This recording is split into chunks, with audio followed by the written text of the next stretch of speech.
Hi everyone, it's Karen. Welcome back. I am here to give my 1 month update on my intermittent fasting journey. And from a weight loss perspective, I dropped about 5.5 pounds this month. And I started, my highest weight that I had reached was 205 pounds.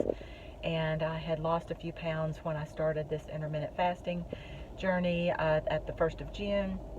I weighed 200.5, and this morning I'm at 95. So I'm down 10 overall, but down 5.5 during the month of June. And normally I would be pretty discouraged by that. I mean, I have fought my weight my whole life, so gaining and losing 5 or 10 pounds, I have just done that, a bazillion times, so that's kind of nothing. It really has to get past that 10-pound mark to start being really something that I'm starting to feel is an achievement for weight loss. But it's different this time for me, and that's because of what I'm doing now with really testing my blood sugar and realizing the impact that foods that I thought were okay for me because they were low carb, and seeing that they actually are not okay for me. Different things that are spiking my blood sugar that fall into those low carb foods.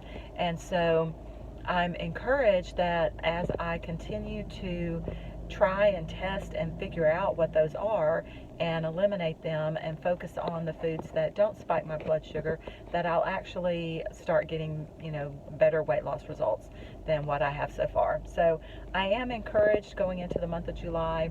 I feel like I have learned so much this past month, just about my body and how it reacts to foods. When I think back, over the month, the first couple of weeks that I was focused in on the intermittent fasting window and getting, that 20 hours of fasting, I was not being super conscientious that when I broke my fast, I wasn't always sticking to low carb options during my eating window. So that would result in less weight loss.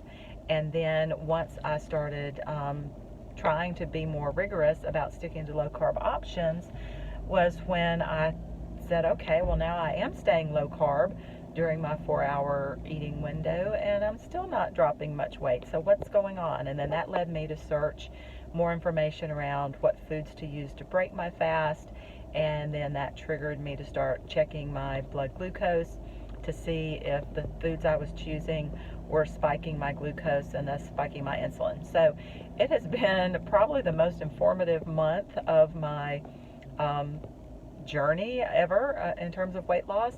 I just feel like I'm learning so much that's going to benefit me going forward. So even though I didn't lose as much as I wanted in the month of June, I do feel very optimistic going into July that I can continue to hone in on this, and that the results, it's almost like a snowball. I feel like, or the domino effect. I feel like once I kind of lock in on what is going to work for me and focus on those things, then like I said, I feel optimistic that I will start getting the results that I want.